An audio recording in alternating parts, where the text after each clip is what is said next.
The day my children gathered in my living room to discuss putting me in a nursing home, I just sat there silently, nodding along. They spoke about me as if I weren't even in the room, debating which facility would be most suitable for someone in my condition. I didn't say a word about the manila folder in my desk containing the mortgage documents to both their homes, properties I now legally owned. Instead, I poured them more tea and listened as they planned my disappearance. My daily routine hadn't changed in years.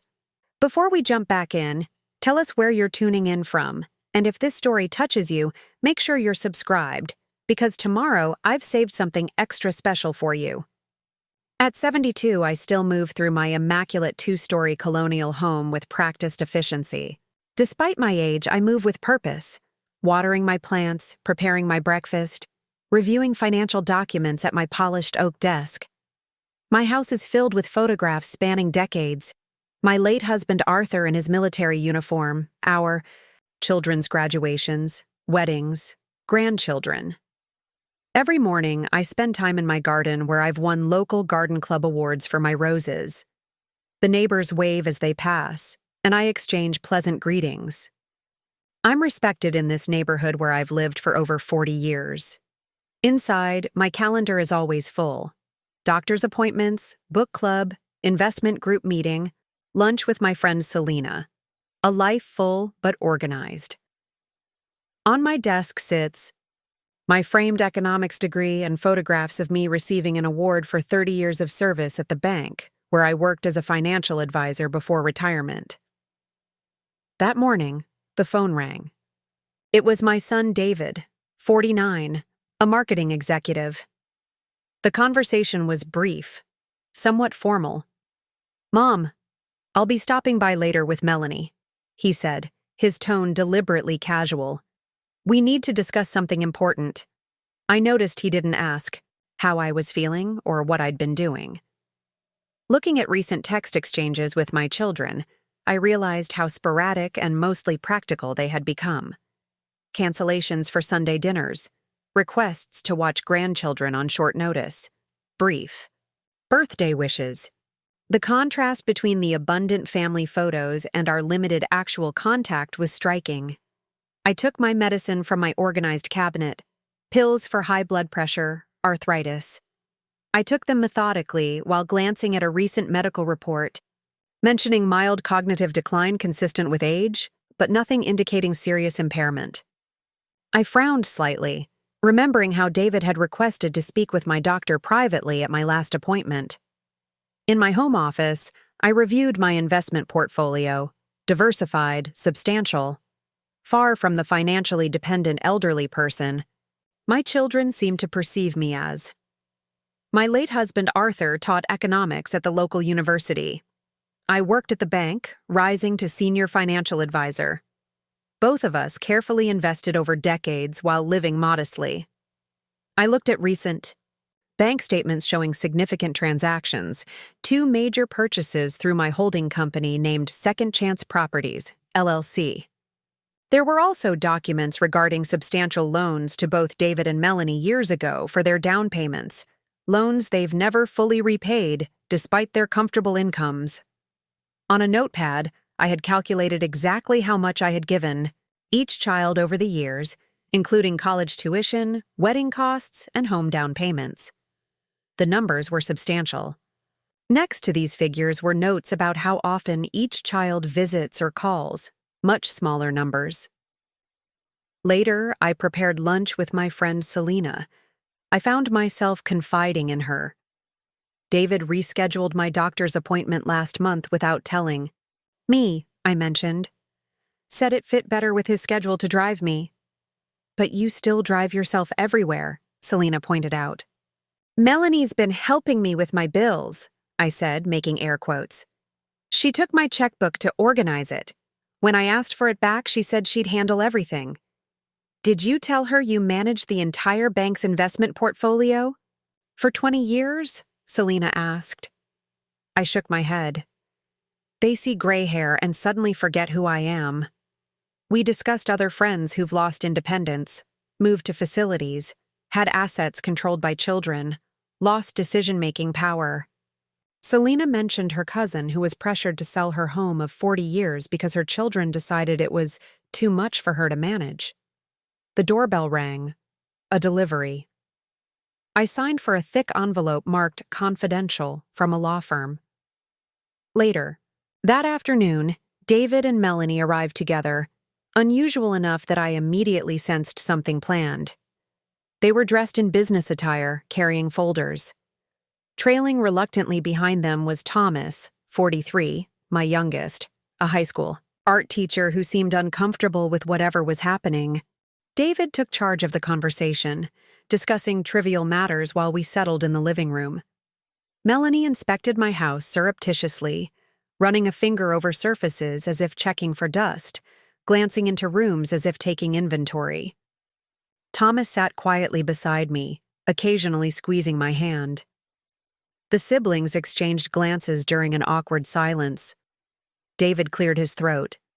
"Mom, we've been talking, and we think it's time to consider options for your future care." Melanie jumped in, speaking quickly with a rehearsed tone. "We found this wonderful retirement community, Evergreen Pines. Very active community, full-time medical staff, no maintenance worries." "I don't need a retirement community," I responded, calmly. "I'm managing just fine here." David's tone became patronizing. "Mom, you forgot to pay your gas bill last month." "No, I disputed it because they overcharged me. They admitted the error," I corrected. Melanie continued as if I hadn't spoken. "The waiting list is long, but I know the director. We could get you in next month if we act quickly. We've already put down a deposit to hold your spot." Thomas spoke. I told them this isn't necessary, Mom, but they insisted we present all the options." The atmosphere grew tense as I realized this wasn't a discussion. It was a notification. They'd already made decisions about my life without my input. "We should sell the house while the market is strong," Melanie added, her real estate instincts showing. "It's too big for you anyway, and the proceeds would cover Evergreen for years." I noticed David glancing repeatedly at the certificate of deposit statements on my side table. I casually moved my cardigan to cover them. "We're just thinking about what's best for you, Mom," David said, his voice smoothly concerned, but his eyes not quite meeting mine. I smiled softly, thinking about the mortgage documents in my desk drawer. "Why don't I make us some tea while I consider what you're suggesting?" I offered, moving toward the kitchen. In the kitchen, alone for a moment, my smile faded. I gripped the counter, steadying myself against a wave of hurt and anger. Then my expression shifted to one of determination as I filled the kettle.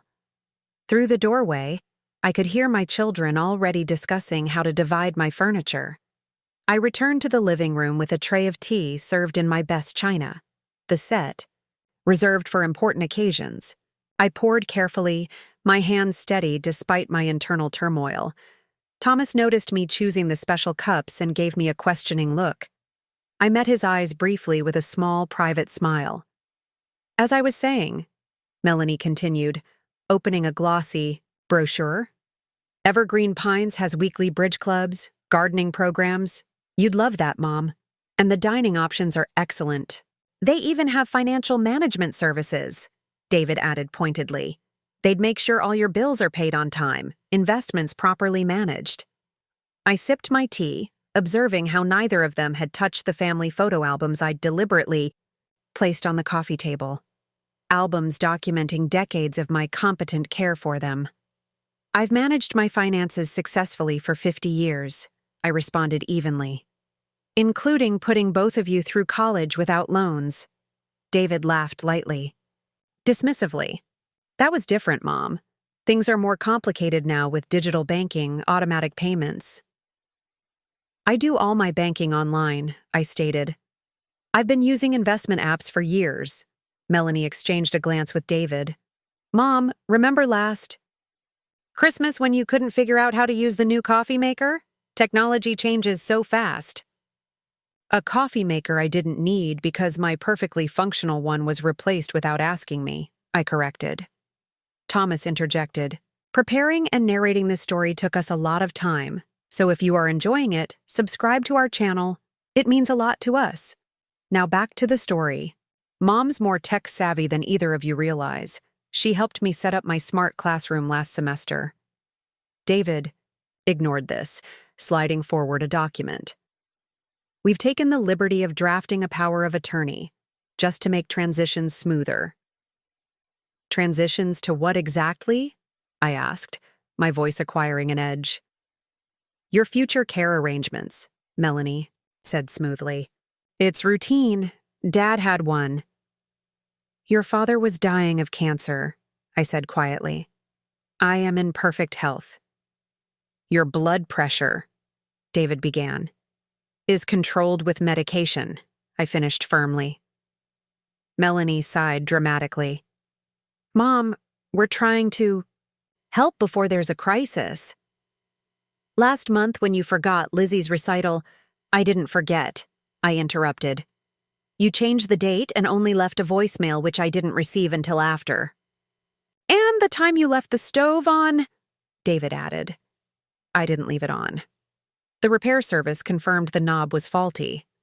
Mom, Melanie said, her patience visibly thinning. These things happen more as you age. We're worried about you living alone in this big house with all these stairs. David leaned forward, his tone becoming authoritative. We've already spoken with Dr. Miller. He agrees that a supervised living situation would be appropriate given your mild cognitive decline. I stiffened. You discussed my private medical information without my consent? He's concerned about early signs of dementia, David continued, ignoring my question. That's not what my diagnosis says, I countered. You might not remember everything the doctor tells you, Melanie suggested condescendingly. Thomas stood abruptly. This is ridiculous. Mom doesn't have dementia. She's sharper than most of my colleagues. Melanie gave Thomas a pitying look. You don't see her daily, Tommy. We've noticed things. Like what? Thomas challenged. Like... David hesitated, then spotted an opportunity. Like that stack of unopened mail on your desk, Mom. Bills piling up? Investment reports, I corrected. And they're not unopened. They're organized by quarter. David reached for the stack, but I moved faster, placing my hand firmly on the papers. Those are private financial documents, I said, my voice hardening. Which is exactly our point, Melanie interjects. You shouldn't have to worry about all this anymore. We can handle everything, David added with false gentleness.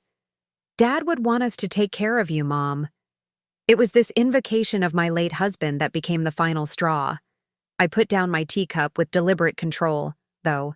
My hand trembled slightly. Arthur, I said, emphasizing my husband's name, trusted me completely with our finances for 45 years. He respected my intelligence and capability until his last breath. I stood, suddenly feeling taller than my 5 feet 4 inches. I think this meeting is over. Mom, be reasonable, David protested. We've already paid the deposit. The administrator is expecting you next week for a tour. I won't be going, I said with finality. Melanie's friendly facade cracked. This is exactly why we're concerned. You're being stubborn and irrational. Enough, Mel, Thomas interjected. Stay out of this, Thomas, David snapped. You're not the one who'll have to deal with the consequences. You live 3 hours away. Because you two pushed me out of every decision about Mom, Thomas retorted.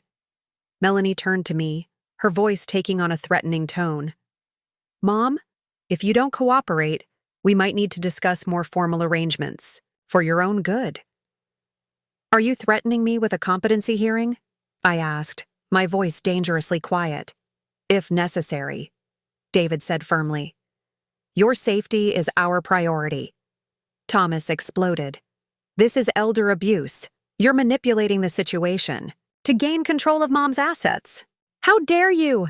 Melanie gasped theatrically. We're trying to protect her. From what? Thomas demanded. Her own independence? Her own money?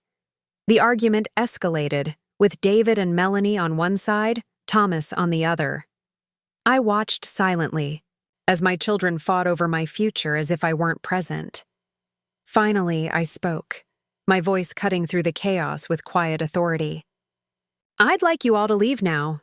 David and Melanie stared at me in shock. "Mom?" they began simultaneously. "Now," I repeated, walking deliberately to the front door and opening it. As my children filed out, Melanie turned back. "We're doing this because we love you, Mom. You'll understand eventually." When they'd gone, Thomas lingered on the porch. "I'm so sorry, Mom. I had no idea they were planning this." "It's not your fault," I assured him, though my voice was weary. "I'll fight them on this," Thomas promised. "They can't force you into a home." I touched his cheek gently. "Don't worry about me. I'm more capable than they realize." After Thomas left, I closed the door and leaned against it, finally allowing myself to feel the full impact of what just happened. My breathing became uneven as tears threatened. I walked slowly to Arthur's photograph. "They think I'm incapable." "Arthur," I whispered. "Our own children see me as nothing but a burden to manage, an asset to control." I moved to my desk, unlocked the drawer, and removed the manila folder labeled Second Chance Properties. Inside were mortgage documents for both David and Melanie's homes, now legally owned by my holding company. I had purchased the mortgages as a safety net for my children, intending it as a surprise gift to forgive the debt upon my passing.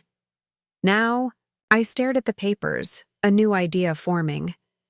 "They want to control my life," I murmured, a steely determination replacing my hurt. "Perhaps it's time they learned who really holds the power in this family." I picked up the phone and dialed. "Trisha, it's Edna. I need to consult with you about executing Plan B for those properties we discussed." "Yes, immediately. My children have just made a rather serious miscalculation." That night, sleep evaded me. I sat in my rocking chair by the bedroom window, staring out at the neighborhood I've called home for 4 decades.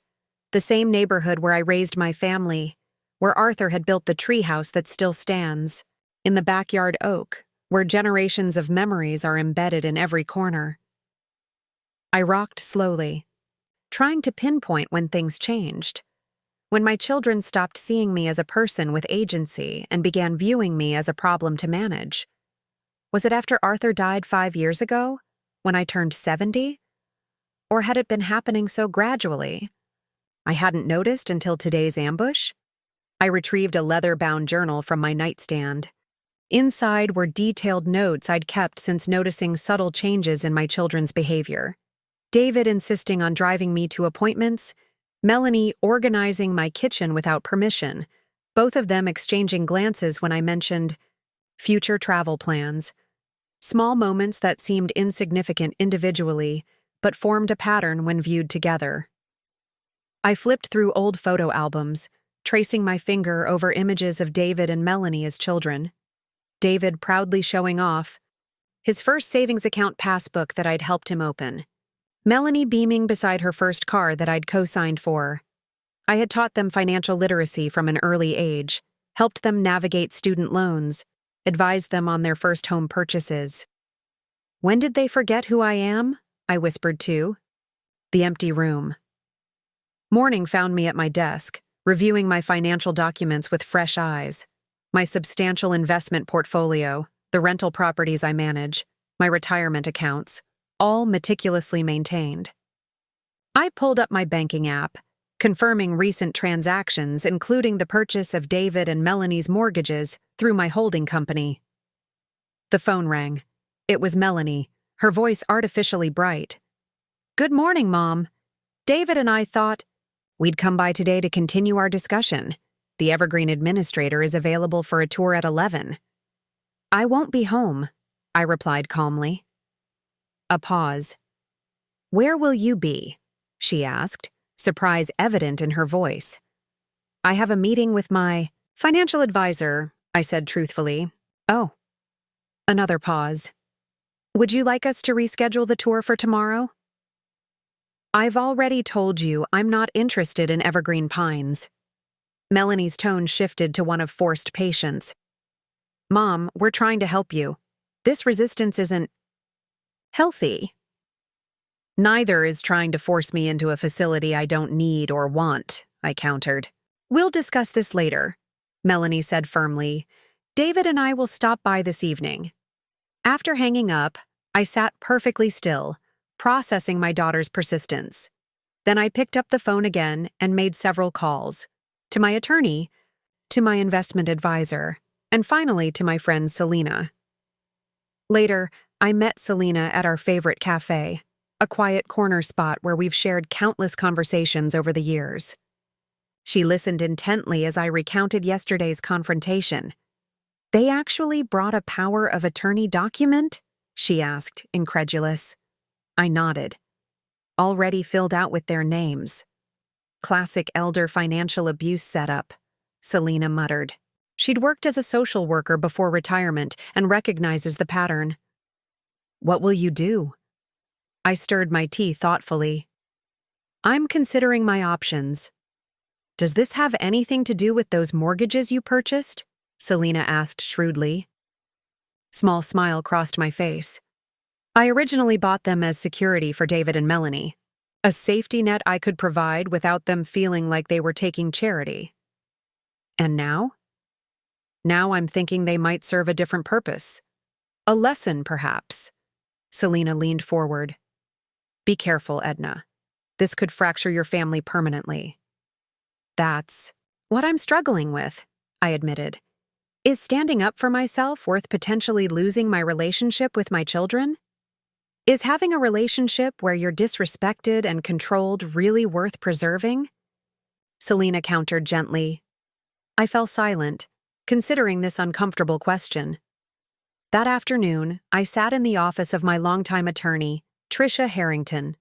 A shrewd woman in her 60s, she has been my legal advisor since Arthur's passing, based Hawaii. On what you've described, we should update your advanced directives immediately, Tricia advised, typing notes.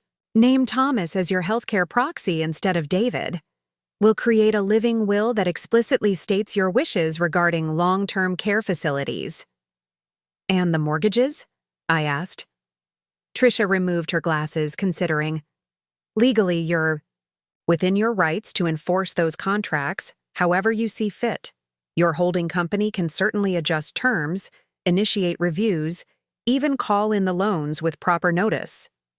I don't want to make them homeless, I clarified. I just want them to respect my autonomy. Sometimes people only understand power when it affects them directly, Tricia observed. A small demonstration might be educational without causing lasting harm. We discussed options, with Tricia outlining potential approaches ranging from gentle to severe. I listened attentively, asking clarifying questions. By the end of our meeting, we'd developed a graduated response plan. Are you sure you want to do this? Tricia asked as we finalized the documents. No, I admitted. But I'm even less sure I want to spend my remaining years being treated like an incompetent child. Driving home, I passed Evergreen Pines, the retirement facility my children had chosen for me. On impulse, I turned into the driveway and parked. The building was pleasant enough.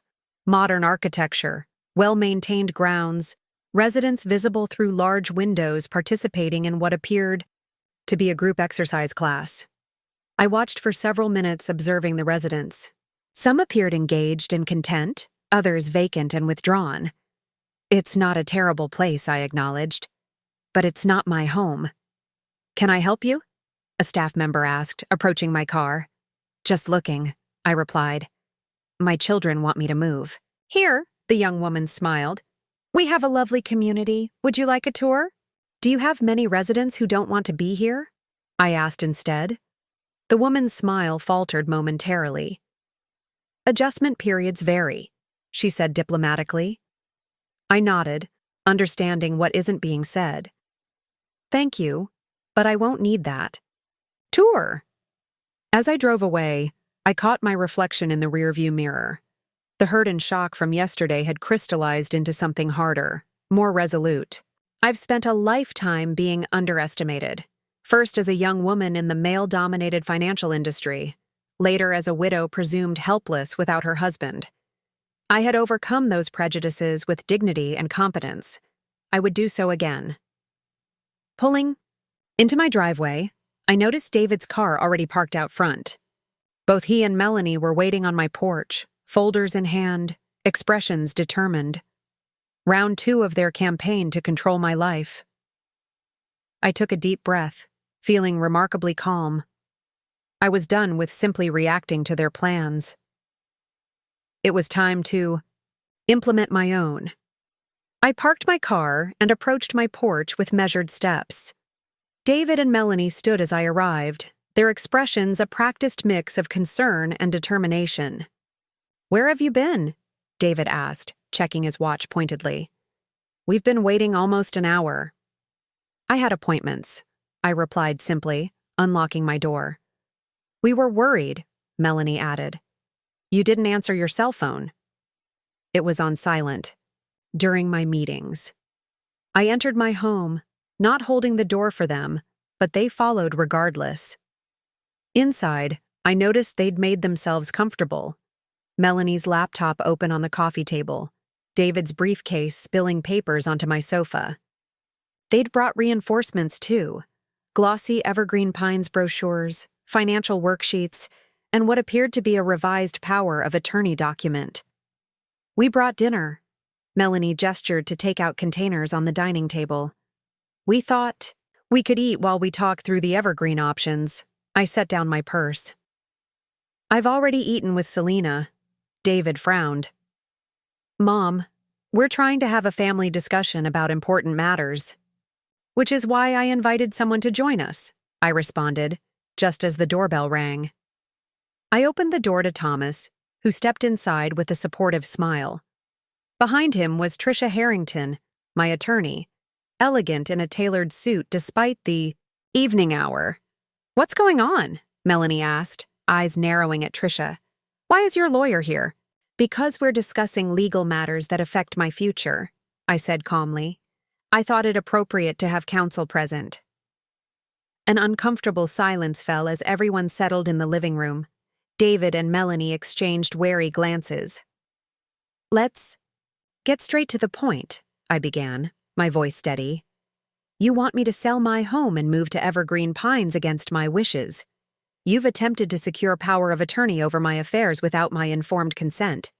You've discussed my private medical information with doctors without permission." "We're trying to help," David started. "No," I cut him off firmly. "You're trying to control me. There's a difference." I removed a folder from my purse and placed it on the coffee table. "This is a neuropsychological evaluation I completed this morning with Dr. Barrett, a specialist in geriatric cognition. It confirms what I already know. I am mentally competent with no significant cognitive impairment." Melanie began to protest, but I continued.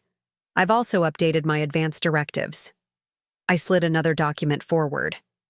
"Thomas is now my healthcare proxy, and I've explicitly stated my wish to remain in my home as long as medically feasible, with in-home care if necessary."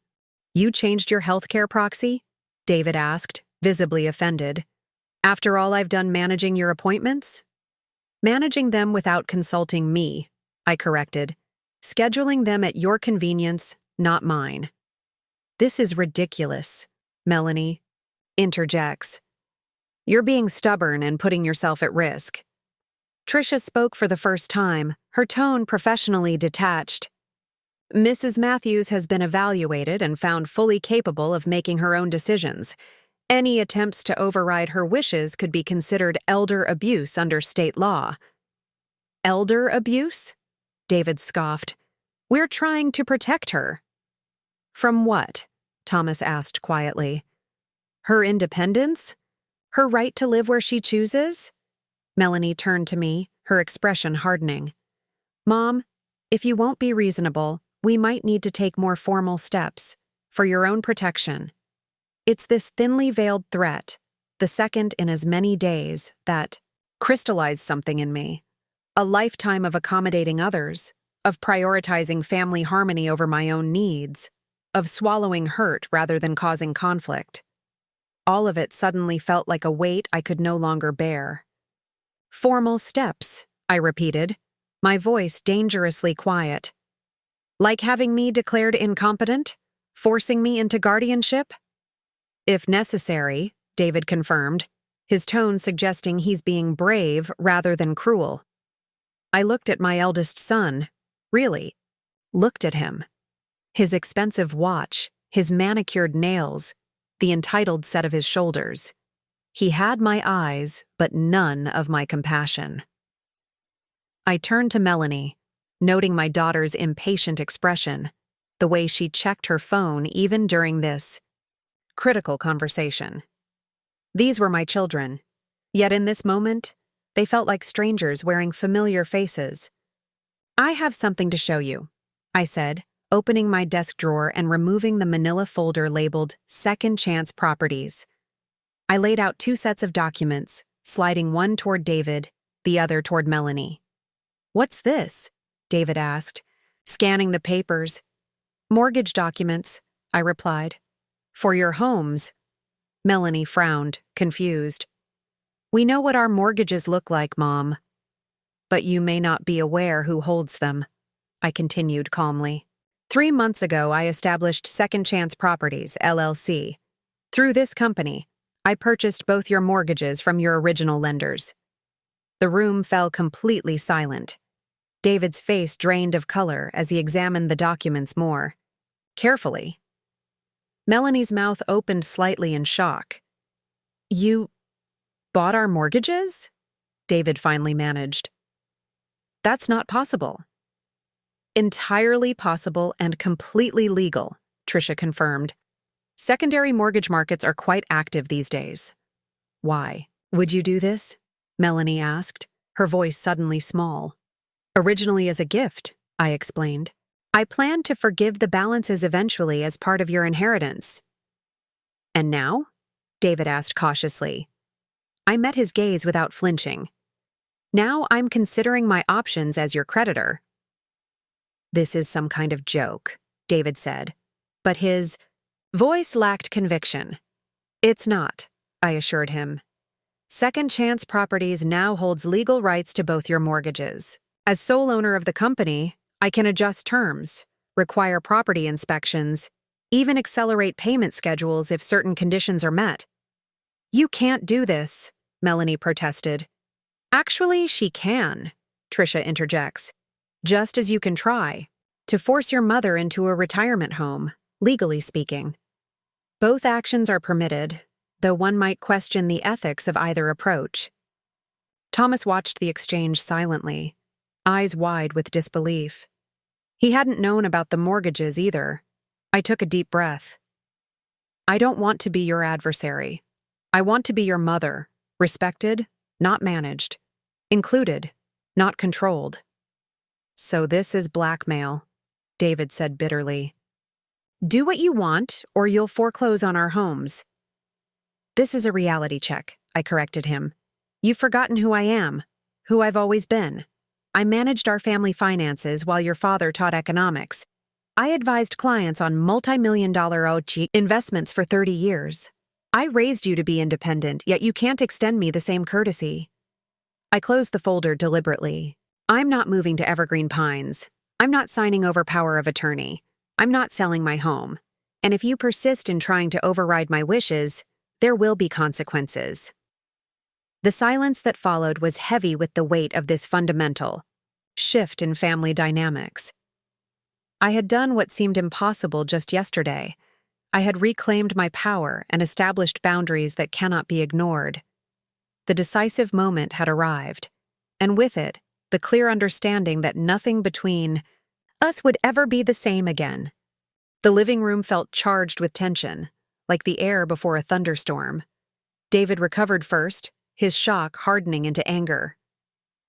"This is manipulation, pure and simple," he said, pushing the mortgage documents away as if they're contaminated. "Using financial leverage to control us, I never thought you'd stoop so low." "Interesting perspective," I replied evenly. "Particularly coming from someone who just threatened to have his mother declared legally incompetent." Melanie's approach shifted to emotional appeal. "Mom," she said, her voice trembling slightly, "we're your children. How could you do this? To us? After everything we've done for you?" "What exactly have you done for me, Melanie?" I asked, genuinely curious. "Besides rearranging my kitchen without permission and criticizing how I live in my own home?" "We worry about you," Melanie exclaimed. We visit." "You call to check if I've taken my medication or paid my bills," I interrupted. "You visit to inspect my home for imaginary hazards. That's not support, that's surveillance." David stood abruptly, pacing the room. "This is outrageous. You ambushed us with legal counsel present, revealed you've been secretly acquiring financial control over our homes, much like you ambushed me yesterday with retirement brochures and power of attorney documents," I pointed out. Thomas, who had been observing silently, finally spoke. "The difference is that Mom isn't trying to force you out of your homes. She's asking to be allowed to stay in hers." "Stay out of this, Thomas," David snapped.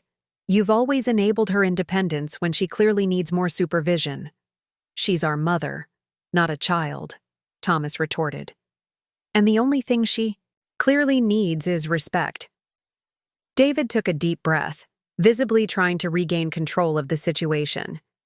He sat down across from me, adopting the same expression he likely uses in business negotiations. "Let's be practical about this," he began, his tone forcibly reasonable. "You've made your point, Mom. Message received. But surely we can find a compromise that addresses everyone's concerns." "I'm listening," I said, folding my hands in my lap. "You want to stay in your home? Fine. We can arrange for a live-in caretaker instead of Evergreen Pines. Someone to help with cooking, cleaning, medications. That would address our safety concerns while allowing you to keep your independence." I tilted my head. "There's nothing wrong with my cooking or cleaning abilities, and I've managed my medications successfully for decades. But having someone here would give us peace of mind," Melanie added eagerly, sensing a potential opening. "We wouldn't worry so much." "Your worry is not my responsibility," I said firmly. "I'm not rearranging my life to manage your anxiety." David's facade of reasonableness slipped. "So that's it? You either get exactly what you want, or you'll what? Foreclose on our houses? Throw your own grandchildren out on the street?" "I never said anything about foreclosure," I corrected him, "though it's telling that your mind went there immediately." "What are you saying then?" Melanie demanded. "I'm saying that my continued goodwill as your creditor depends on your respect for my autonomy going forward."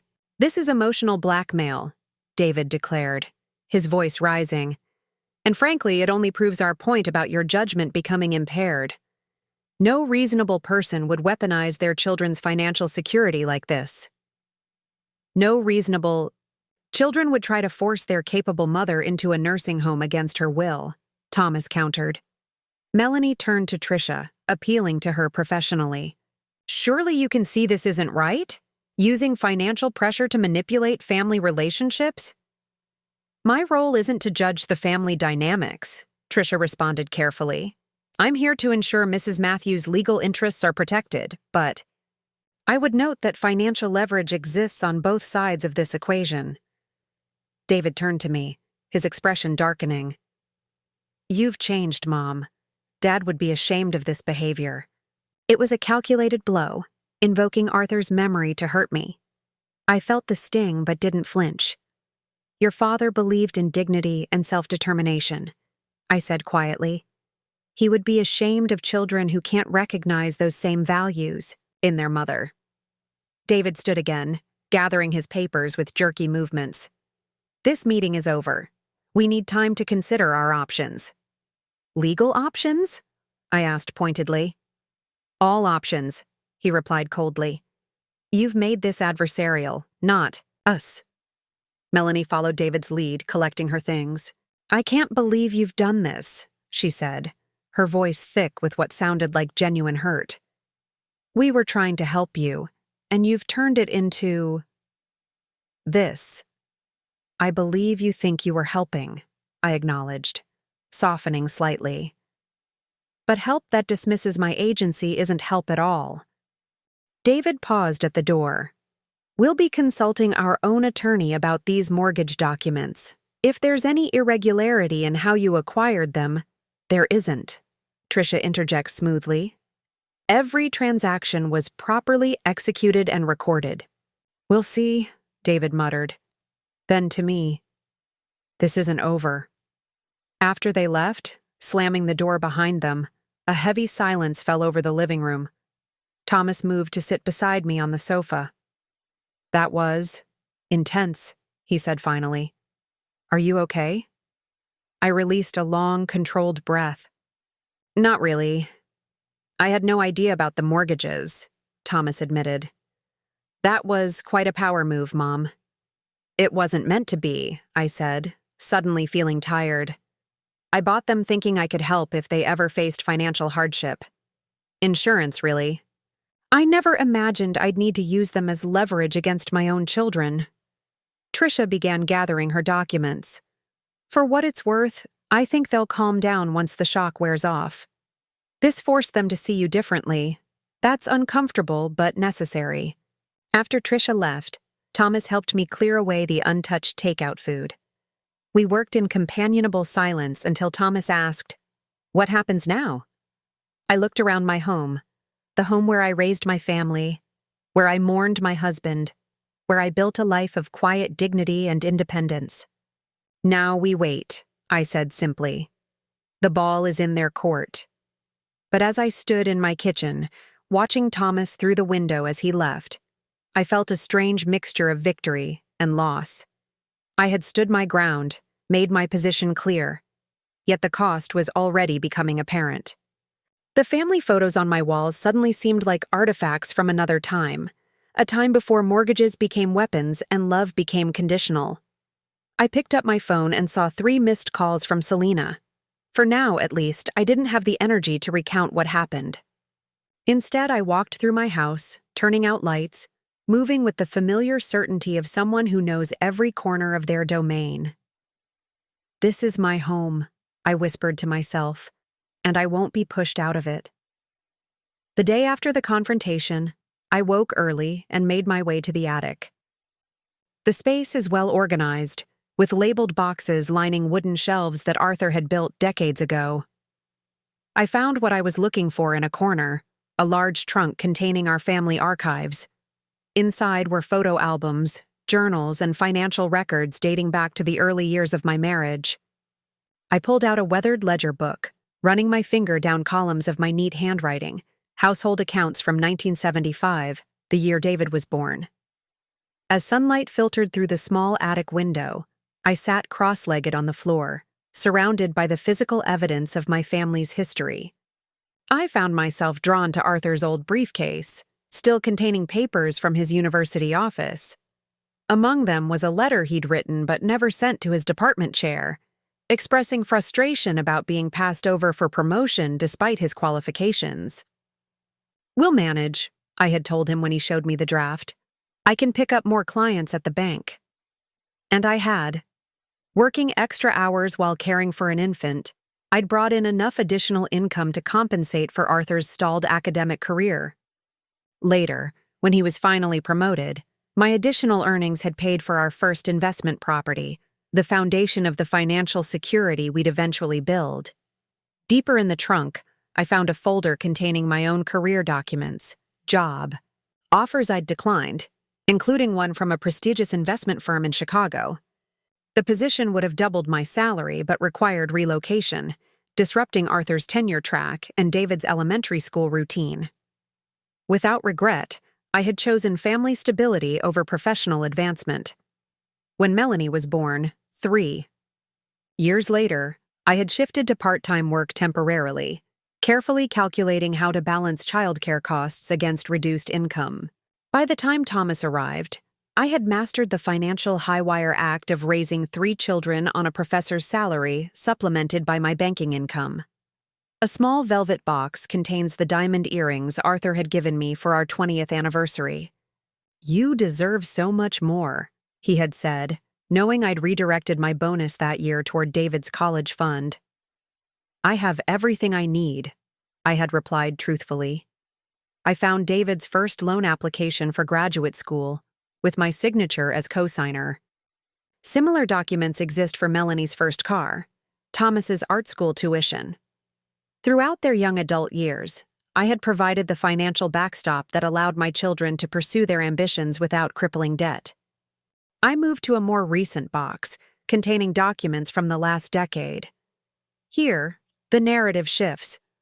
Arthur's medical records detail his cancer diagnosis, the aggressive treatments, the mounting bills that our insurance didn't fully cover. I found my retirement account statements from that period, showing substantial withdrawals to pay for experimental treatments not covered by insurance.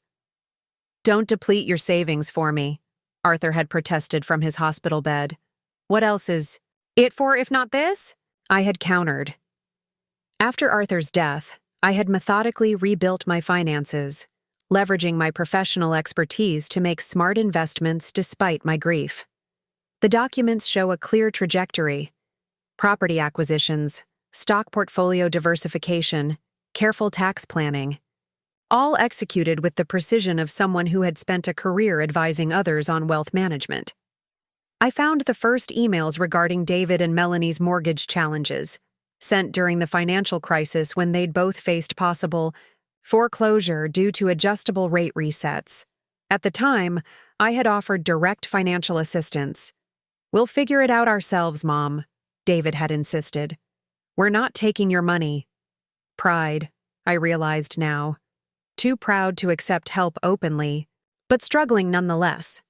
That's when I had first conceived the idea of purchasing their mortgages through an intermediary, helping without their knowledge to preserve their sense of independence.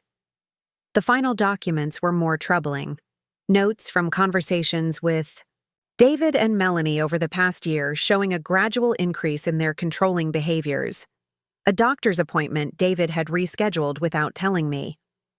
A house repair Melanie had insisted on arranging, despite my preference for a different contractor. Most disturbing was an email exchange between David and Melanie that Thomas had forwarded to me just a month ago. "Mom seems more forgetful lately. She couldn't remember the name of Dad's colleague when we were talking about the university," David had written. "I've noticed too, and that house is way too big for her to manage. The property taxes alone are ridiculous. If she'd sell now while the market is hot, she could move somewhere more appropriate and have plenty left for care when she needs it," Melanie had replied. "We should start having the conversation now, before there's a crisis. It would be better if she came to the decision herself, but we need to be prepared if she resists." The timestamp on this exchange predated the first mention of Evergreen Pines to me by several weeks. They had been planning this move for some time. I closed the folder, emotions washing over me in complex waves. I understood now the gradual erosion of my authority in my children's eyes. Not a sudden development, but a slow reframing of my identity from capable matriarch to vulnerable elder. The irony struck me forcefully. Throughout their lives, I had carefully respected my children's autonomy, stepping back to let them make their own decisions even when I could see potential pitfalls. I had valued their independence as part of their dignity as adults, yet they couldn't extend the same respect to me. I packed away the documents, keeping out only a few photographs and Arthur's unfinished letter. As I descended from the attic, I carried with me a clearer understanding of how we had arrived at this painful impasse, and a strengthened resolve to correct the misconceptions my children have about who I truly am, and always have been. 3 days after our confrontation, I received an unexpected call from Patricia, David's wife. Her tone was hushed, almost secretive. "Edna, I thought you should know. David's meeting with a lawyer today. An elder law specialist named Don Williams." "Thank you for telling me," I responded, unsurprised but grateful for the information. After hanging up, I called Tricia. "They're consulting an elder law attorney. What should I expect?" Tricia sighed. "Likely exploring guardianship options, challenging Your competency evaluation. Maybe investigating the mortgage purchases for any procedural irregularities. Will they find any? I asked, suddenly concerned. Not a chance, Tricia assured me. We did everything by the book. I spent the afternoon reviewing my financial records again, ensuring everything was impeccably organized. If there was to be a legal battle, I would be prepared. That evening, Melanie arrived at my door unannounced, holding a bouquet of lilies, my favorite flowers. Mom, we've been thinking about everything you said, she began when I invited her in. You're right. We should have respected your wishes about staying in your home. I regarded my daughter with cautious surprise. That's quite a change of perspective in just a few days. Melanie sat on the sofa, arranging her expression into one of contrite understanding. David and I talked a lot about it. We were coming from a place of concern, but we handled it badly. We should have asked what you wanted instead of telling you what we thought was best. Yes, you should have, I agreed, my tone neutral as I sat across from her. We'd like to start over, Melanie continued. No more talk of evergreen pines or selling the house. This is your home, and you have every right to stay here as long as you want. I studied my daughter's face, looking for signs of the calculating expression I'd seen during our last meeting. And the power of attorney documents? Completely your decision, Melanie assured me quickly. We overstepped. What about my alleged cognitive decline? I pressed, not quite ready to accept this sudden reversal. Melanie had the grace to look embarrassed. We were worried, that's all. But if the specialist says you're fine, then you're fine. We trust that. The conversation continued with Melanie, suggesting small compromises, a landscaping service for the yard work, so you don't have to worry about it, a weekly cleaning service, just for the heavy lifting, a meal delivery option for nights you don't feel like cooking. I recognized these suggestions for what they were, attempts to insert external services that could eventually report back to my children. I declined each one politely but firmly. Melanie prepared to leave. She paused at the door. Oh, and we're having a family dinner this Sunday. Everyone will be there. David's family, Thomas is driving in, the grandkids. Would you join us? It would mean a lot. I considered the invitation, sensing a strategy, but unwilling to reject an opportunity to see my grandchildren. I'll be there. I agreed. Should I bring anything? Just yourself, Melanie said with a smile that didn't quite reach her eyes. We'll take care of everything. After Melanie left, I called Selena. The campaign has begun, I said when my friend answered. Flowers, apologies, and invitations to family dinner. That was fast, Selena remarked. Do you think they're sincere? I glanced at the lilies, already arranged in a vase. About as sincere as a politician before an election. They want something. The question is, Selena responded thoughtfully, what are they really after? Control, I said simply. They've just changed tactics for obtaining it. The next morning, I decided to do some reconnaissance of my own. I drove to Thomas's apartment and filled him in on Melanie's visit. It sounds suspicious, he agreed, but I don't know what they're planning. Can you find out? I asked. They might talk more freely with you. Thomas nodded reluctantly. I'll call David today, see what I can learn. Later that evening, Thomas called back. I spoke with David.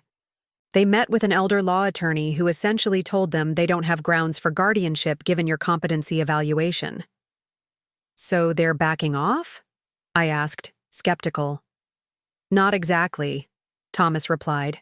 The attorney suggested they rebuild the relationship first, document any concerning behaviors, and gradually introduce helpers to create dependency. A long game, I mused. Exactly. The Sunday dinner is apparently part of this. They've invited Dr. Reynolds, Dad's old colleague. He's a neurologist. Let me guess. They're hoping he'll notice cognitive issues during casual conversation. There's more, Thomas continued. David mentioned they're planning memory games after dinner, supposedly, for the grandchildren. I couldn't help but laugh at the transparency of their scheme. So I'm to be examined without consent, tested without warning, all while being told it's for my own good. You could refuse to go, Thomas suggested. No, I said after a moment's consideration. Refusing plays into their narrative that I'm becoming difficult, paranoid. Besides, perhaps it's time they learned exactly who they're dealing with. The next day, I invited Selena and Thomas for breakfast to strategize.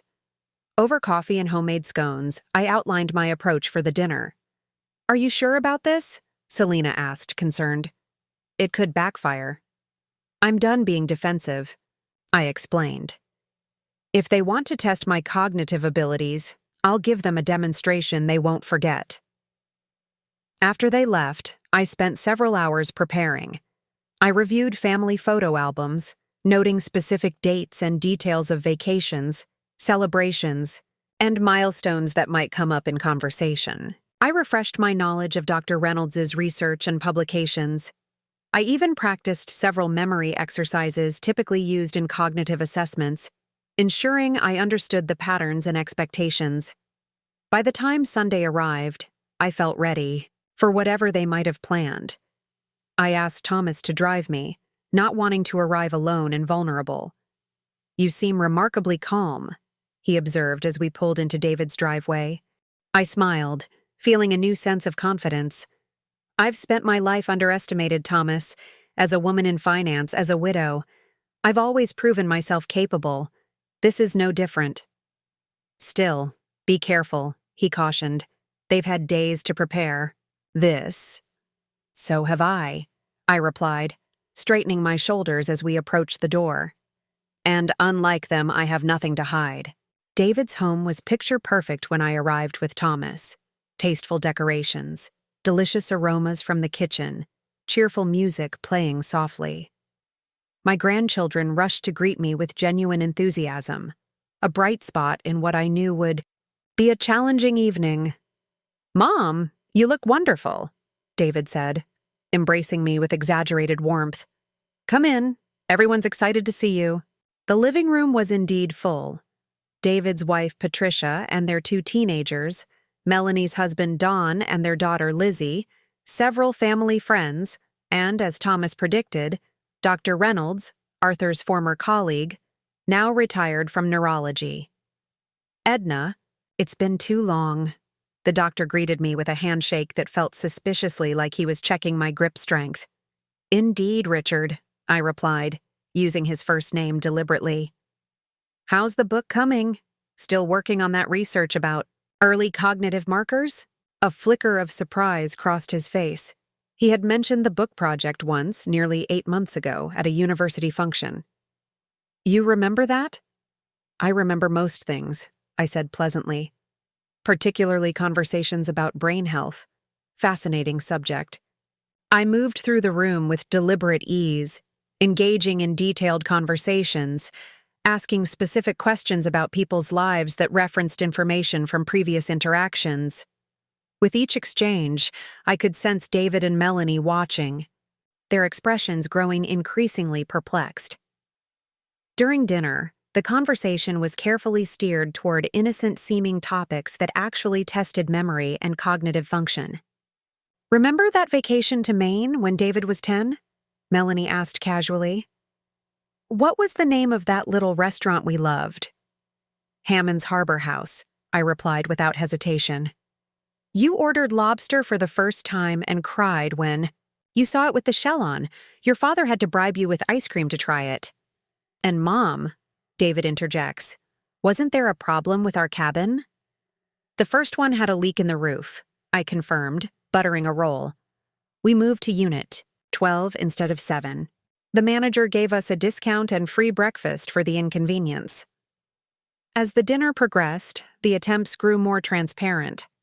I handled each one with calm precision, neither defensive nor boastful, simply matter of fact. I noticed Dr. Reynolds watching me with growing professional interest rather than concern. After the meal, we moved to the living room for coffee and dessert. David announced it was time for some fun family games and brought out a box of memory-focused activities clearly purchased for the occasion.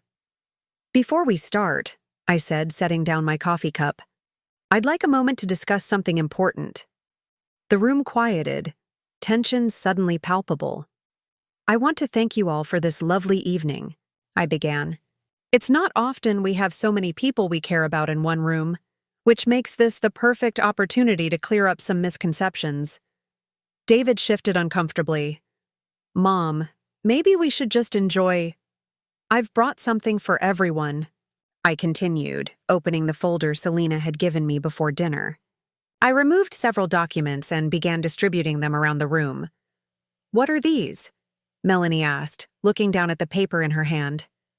"Financial statements," I explained calmly.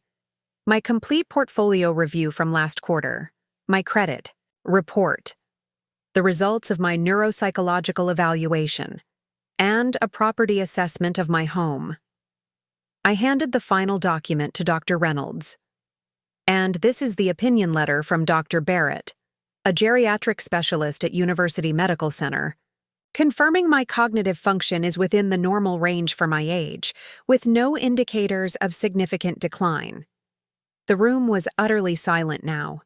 David and Melanie looked stricken. "I'm aware," I continued, my voice clear and steady, "that concerns have been raised about my ability to manage my affairs. I thought it best to address these concerns transparently with everyone present." I turned to Dr. Reynolds. "Richard, as a neurologist, I'd welcome your professional assessment of Dr. Barrett's findings. You'll note the extensive testing protocols used." Dr. Reynolds scanned the document, his expression shifting from curiosity to professional respect. "This is quite thorough. The MMSE score is excellent, and the more sensitive tests show no areas of concern." I nodded, then addressed the wider group. "I've lived independently and managed complex financial matters my entire adult life.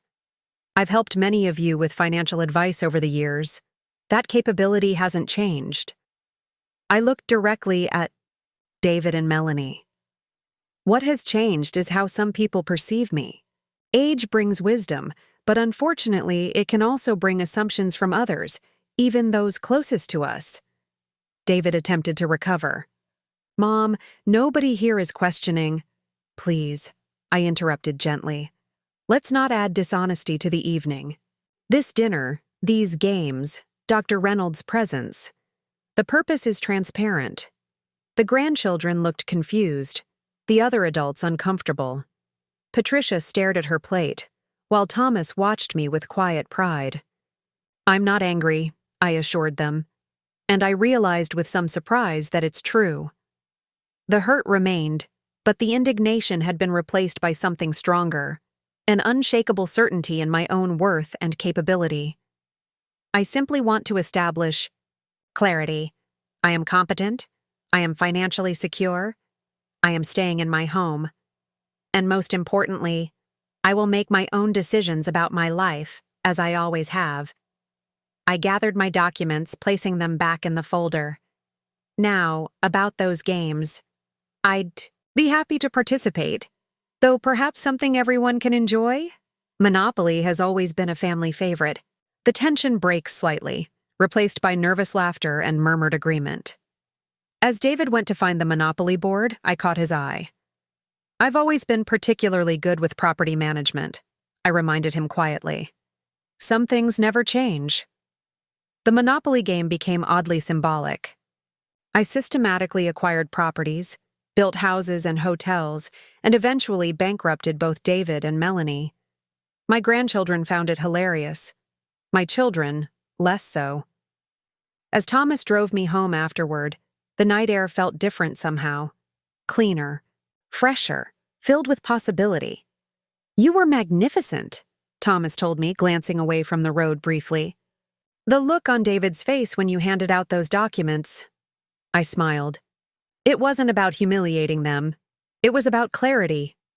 "Still," Thomas said, "I'm pretty sure Dr. Reynolds is going to decline any future dinner invitations from them." We both laughed, a moment of lightness after weeks of tension.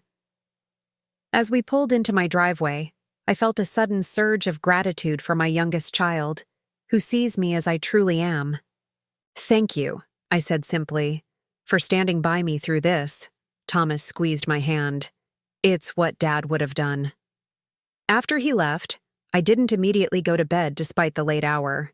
Instead, I walked through my home with a fresh awareness of its significance, not just as a building filled with memories, but as a symbol of my autonomy. Each room represented choices I made, a life I built. The garden visible through the windows in moonlight was my creation, cultivated over decades. For the first time since the initial confrontation with my children, I slept soundly, without waking, to analyze conversations or plan defensive strategies. In standing firm, I had found a new kind of freedom, not just from their control, but from my own need for their approval. Over the next 2 weeks, I noticed a significant shift in my daily life. Without the constant monitoring calls from David and Melanie, my days opened up. The absence of their scrutiny created space for other activities and relationships. I resumed my regular lunches with friends from my banking days, discussions ranging from investment strategies to travel plans. These women, all accomplished professionals in their 60s and 70s, never treated me as diminished or fragile. With them, age was simply a number, not a definition. I rejoined my investment club, which I'd gradually stopped attending as David increasingly insisted on helping with my finances. At my first meeting back, the group welcomed my expertise on emerging market funds, a specialty from my advisory days. "We've missed your analysis, Edna," the club president told me. "No one quite has your eye for overlooked opportunities." I started, swimming 3 mornings a week at the community center, my body remembering rhythms from decades of athletic activity. The water supported my arthritic joints while allowing me to build strength.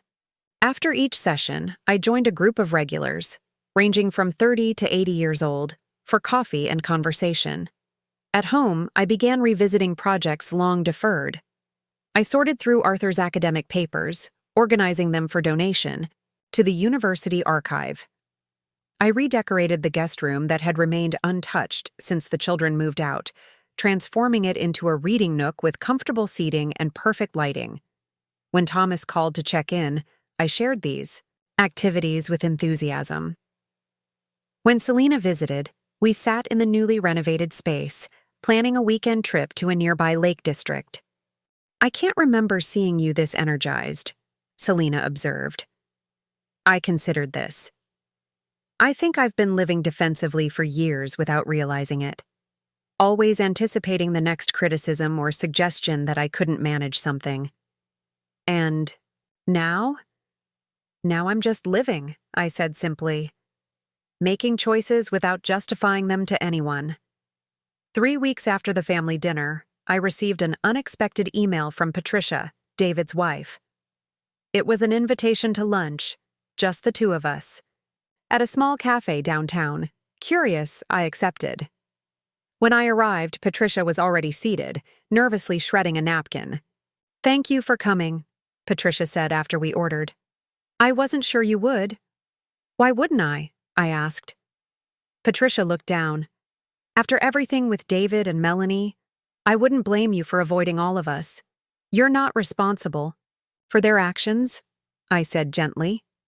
"Though I noticed your discomfort during some of their interventions." "I tried to say something," Patricia admitted. "It didn't go well. David was convinced he was doing the right thing. Still is, honestly." "And you?" I asked. Patricia met my eyes directly. "I think they were wrong. And watching you at that dinner, so composed, so clearly capable, it made me think about my own future." She hesitated, then continued. "I'm 51. In 20 years I'll be your age. The thought that my children might decide to manage my life without my consent, it terrifies me." "It should," I agreed. Loss of autonomy is a profound violation. We talked for nearly 2 hours, the conversation flowing beyond family dynamics, to Patricia's own deferred dreams of going back to school, her concerns about retirement planning, her questions about navigating healthcare as a senior woman. "I've always admired you," Patricia confessed as we prepared to leave. "Your independence, your confidence. I've just never told you."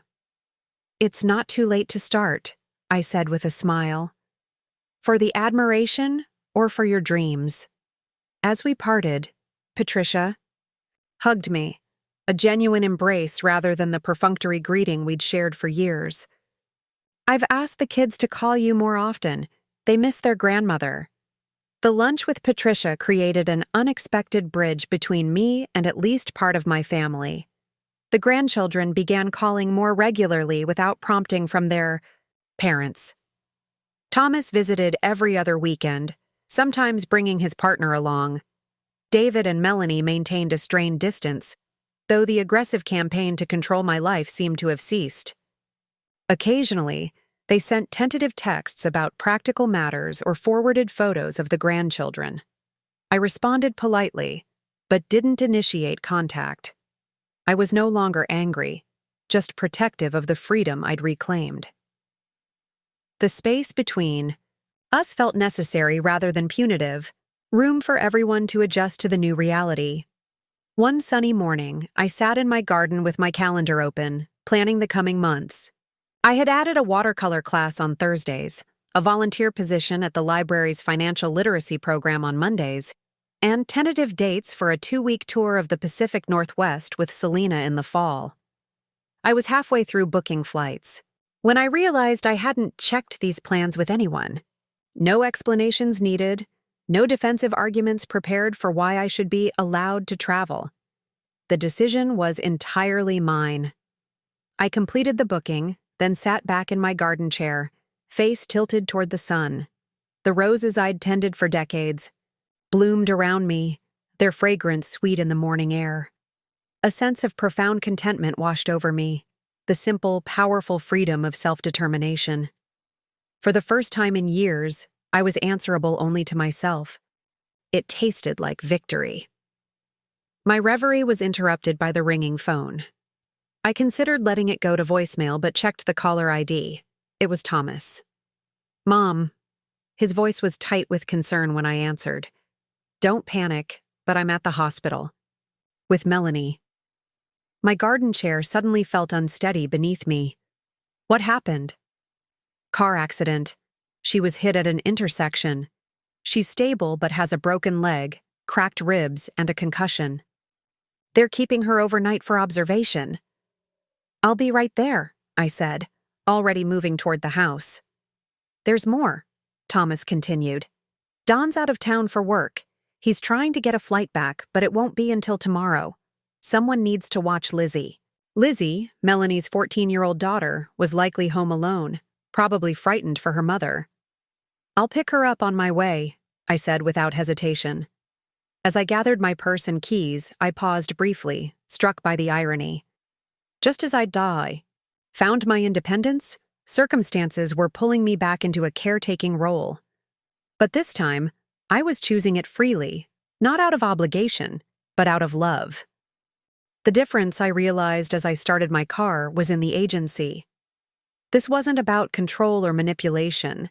It was about families supporting each other when truly needed. And perhaps in this crisis, there might be opportunity for healing, for understanding, for rebuilding what had been broken. I took a deep breath and drove toward my granddaughter's house, prepared for whatever might come next. At the hospital, I found Melanie pale against starched sheets, her leg elevated and encased in a temporary cast. Her face brightened with relief when Lizzie and I entered, then clouded with something like shame. "You didn't have to come," she murmured. "Of course I did," I said simply. "You're my daughter." Lizzie rushed to her mother's side while I stepped into the hallway to speak with the doctor. The injuries weren't life-threatening, but recovery would be substantial. 6 weeks minimum for the leg, restrictions due to the ribs, follow-up appointments for the concussion. "She'll need significant assistance at home," the doctor explained. "Stairs will be particularly challenging. Is there someone who can stay with her?" "Yes," I said firmly. She'll have help. Back in the room, the unspoken question hung in the air after Lizzie stepped out to find a vending machine. Melanie finally voiced it, her tone careful. "Mom, I know things have been difficult between us, but I can't manage alone, especially with Dawn traveling so much this month. Could you possibly—" "I'll stay with you until you're back on your feet," I assured her. "We'll work out the details tomorrow." Relief washed over Melanie's face, followed quickly by another emotion I couldn't quite identify. Gratitude mingled with something deeper, more complex. The next day found me packing an overnight bag while on the phone with Selena. "She actually asked for your help?" Selena sounded incredulous. "After everything?" "She did," I confirmed, though desperation probably played a role. "And you're really going to stay at her house? Take care of her after how she treated you?" I considered this as I folded a sweater. "She's my daughter, Selena, regardless of our disagreements." "That's very generous of you," Selena said, sounding unconvinced. "But what if this is another manipulation? A way to get you under their control again?" It was a legitimate concern, one I had considered during a sleepless night. "I don't think so. This crisis is real. Besides," I added with a touch of wry humor, "I'll still own their mortgages from Melanie's guest room." Moving into Melanie's house created an immediate role reversal. Suddenly, I was the caregiver rather than the one being managed. I helped Melanie navigate to the bathroom with her walker, managed her medication schedule, prepared meals, and drove Lizzie to school and activities. The physical demands were considerable, but I found myself more than capable. My swimming had kept me strong, and my organizational skills made coordinating Melanie's care, household management, and Lizzie's schedule relatively straightforward. What's more challenging was the shift in our interpersonal dynamic. Melanie, accustomed to seeing herself as the competent one helping her elderly mother, struggled with her new dependence. I, wary after months of conflict, maintained careful boundaries while providing necessary care. Conversations were initially limited to practical matters: medication timing, physical therapy exercises, meal preferences. But as days passed, the enforced proximity began to thaw the ice between us. A week into my stay, David arrived for dinner, bringing takeout and an agenda. After Melanie was settled in the living room and Lizzie retreated to her bedroom to study, he cornered me in the kitchen.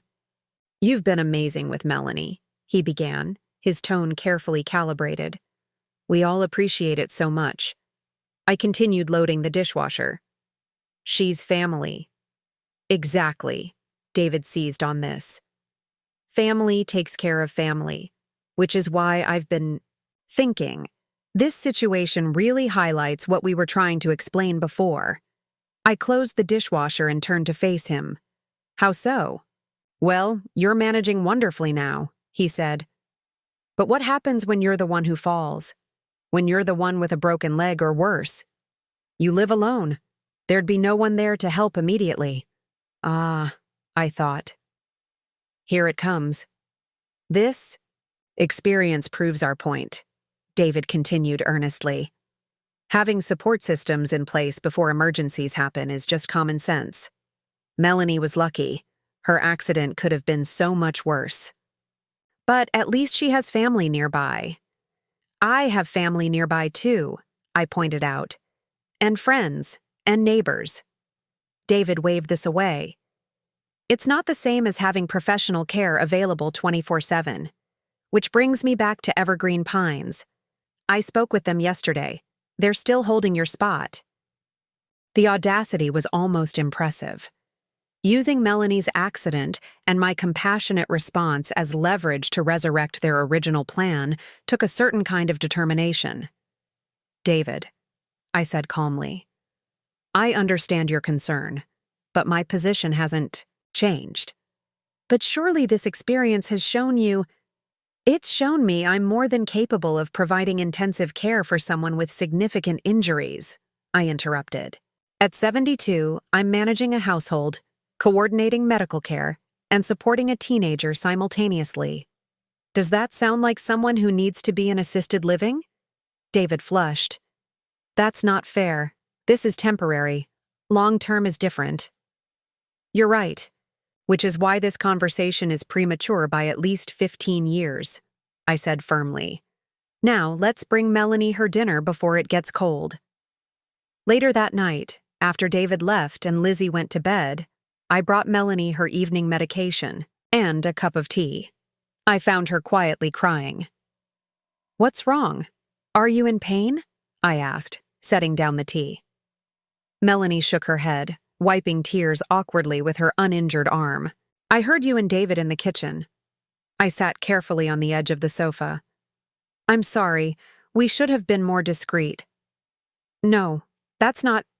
Melanie took a shuddering breath. I'm embarrassed and ashamed. Of what?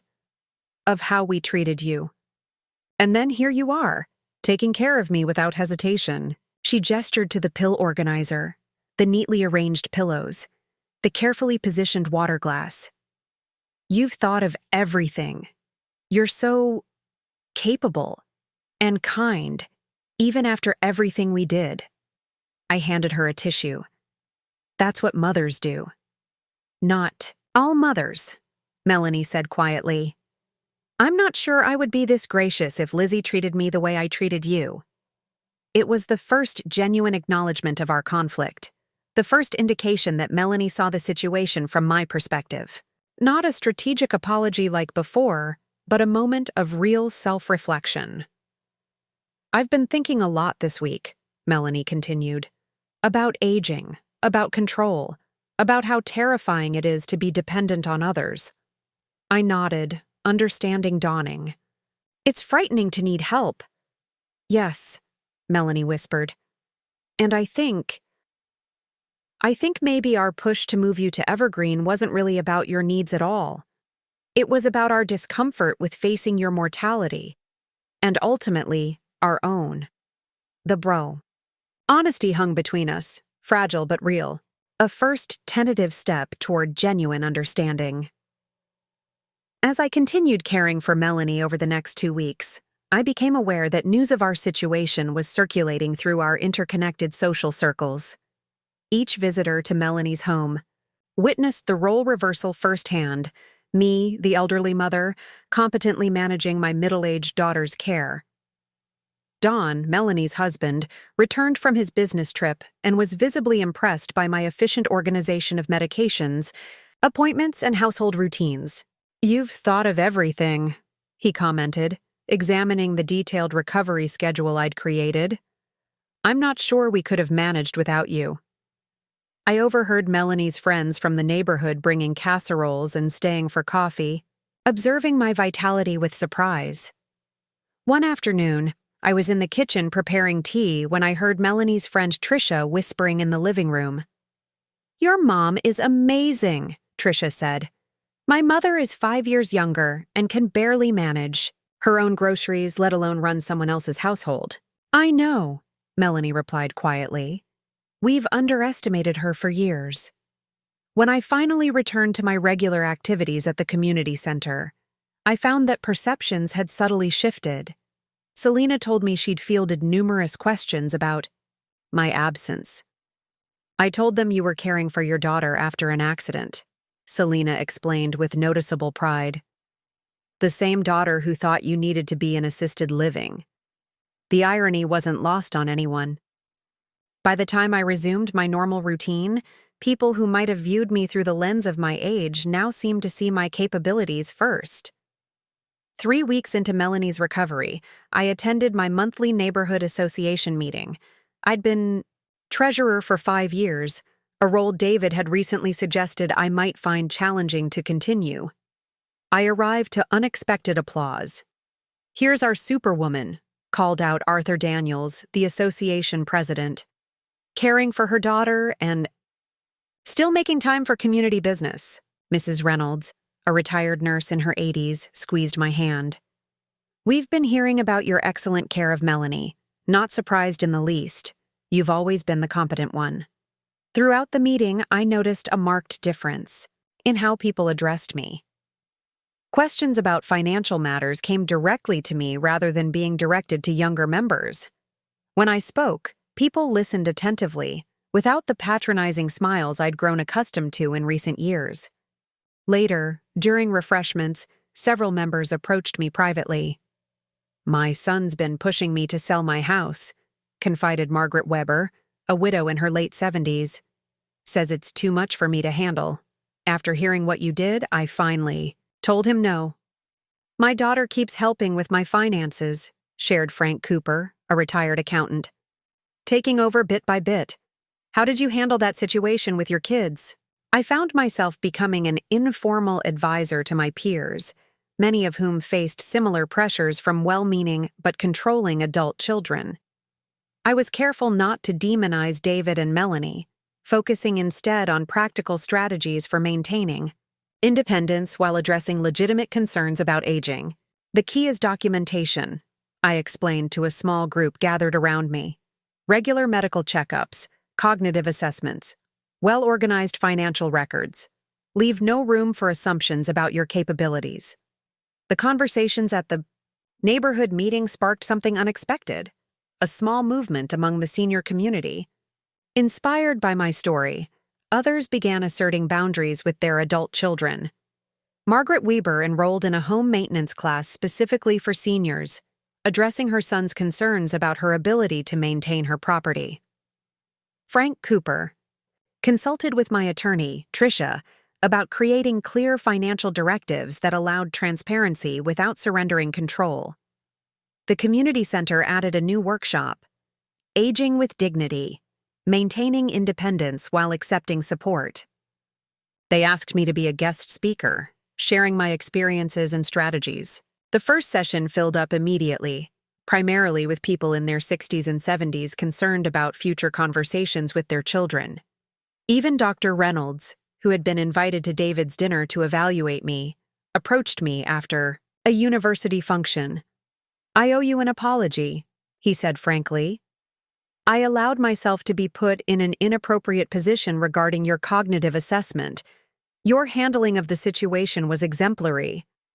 I knew the community's changed perception would inevitably filter back to David and Melanie. At a community picnic, I noticed David overhearing two men his age discussing retirement planning. "You should talk to Edna Matthews," one suggested to the other. "She gave my parents excellent advice on managing their portfolio through retirement." "Isn't she the one whose kids tried to put her in a home?" the second man asked. David walked away quickly, face burning. Later that week, he stopped by Melanie's house while I was there helping with physical therapy exercises. His demeanor was noticeably different, less authoritative, more hesitant. "Ran into Richard Solomon at the gym," he told me. "He mentioned you're helping him with his mother's estate planning?"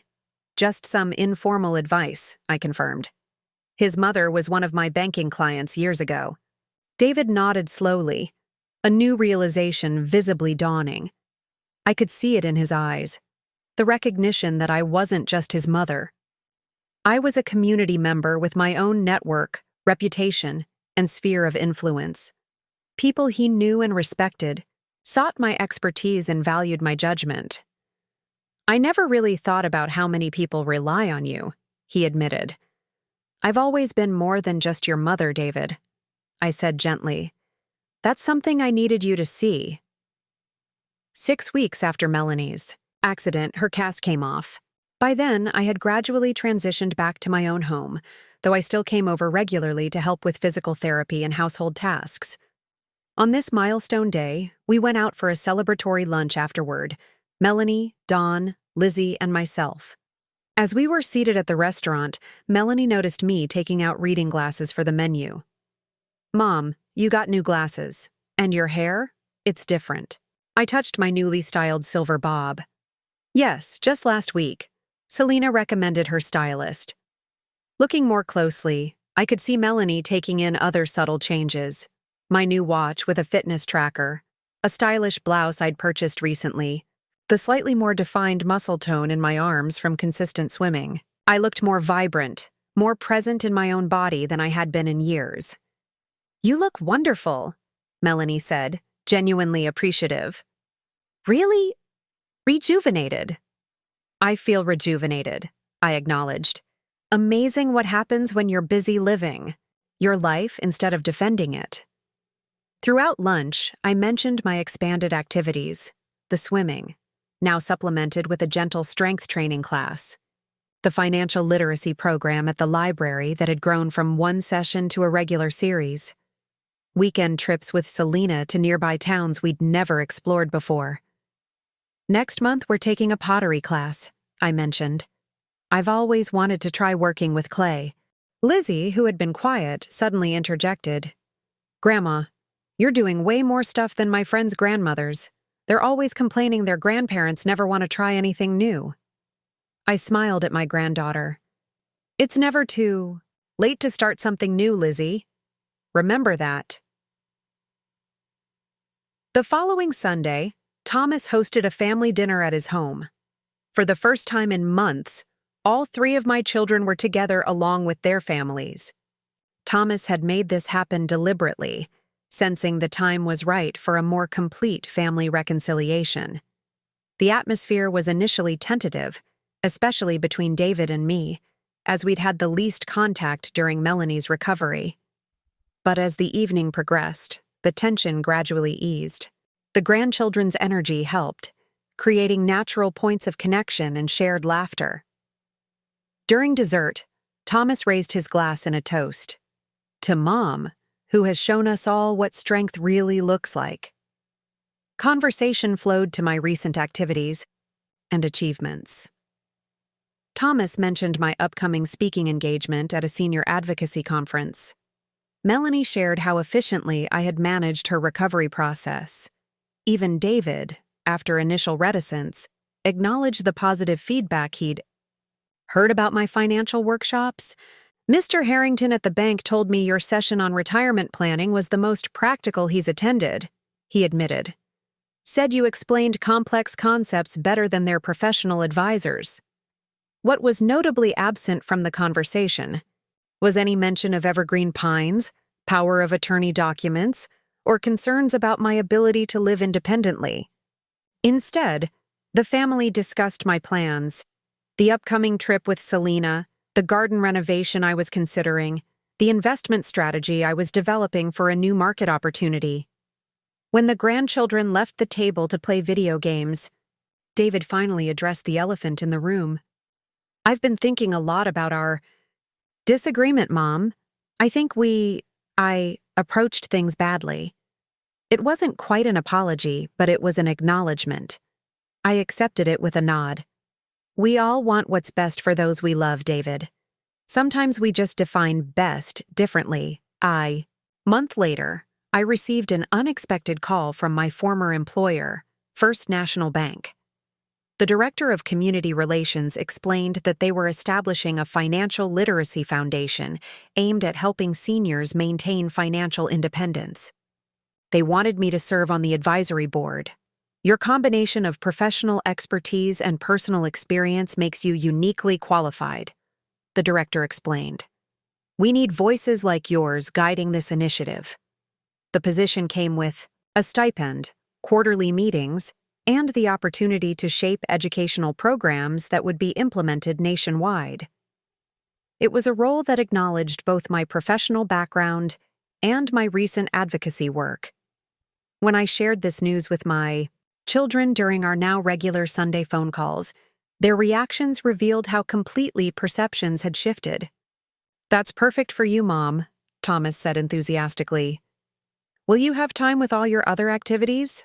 Melanie asked, a question that assumed capability rather than limitation. Most tellingly, David responded with professional respect. They're lucky to have you. Your experience will be invaluable to their program development. Later that week, I met with the bank executives to discuss the role. As I walked into the familiar building where I spent much of my career, I was greeted with handshakes and collegial respect, not the patronizing deference often shown to elderly visitors. The meeting room was filled with professionals in their 40s and 50s, all there to hear my thoughts on program development. As I presented my ideas about creating financial education specifically tailored to seniors' needs, I realized I'd come full circle. Once again, I was the expert in the room, my gray hair now a symbol of valuable experience rather than diminished capacity. When I returned home, I called Selena. "You know what the best part was?" I said. "No one asked if I needed help understanding the paperwork or suggested I bring someone along to the meeting. They just assumed I was competent." "As they should," Selena replied. "The only ones who ever doubted that were the people who should have known better." While my life was flourishing, I learned through various channels that David and Melanie were facing unexpected professional consequences stemming from their actions toward me. Patricia mentioned during one of our now regular lunch dates that David had been called into his boss's office. Richard Townsend, the CEO of the financial services firm where David worked as a senior marketing executive, had known me professionally for decades. "David was mortified," Patricia confided. "Apparently, some clients who know you through your financial literacy workshops expressed concerns about how he handled the situation with you." "What happened?" I asked, surprised that my personal affairs had spilled into David's professional life. The Anderson account, a major client David had been cultivating for months, requested a different representative. They specifically mentioned hearing about his attempts to gain power of attorney and move you to assisted living against your will. Patricia stirred her coffee thoughtfully. Richard told him that it raised concerns about the firm's overall attitude toward elderly clients. I felt a pang of sympathy for David despite everything. That wasn't my intention. "I know," Patricia assured me. "But actions have consequences. The promotion he'd been expecting is now explicitly on hold, pending what Richard called demonstrated growth in understanding client autonomy concerns." Melanie, too, was experiencing professional repercussions. During one of my visits to help with her physical therapy, she mentioned a concerning trend in her real estate business. "I've had 3 senior clients cancel appointments this month," she said, frustration evident in her voice. Mrs. Holloway finally admitted that there was talk at the garden club about my approach to your housing situation. She said it made several of them uncomfortable to work with an agent who might be judging whether they should be in a different type of facility.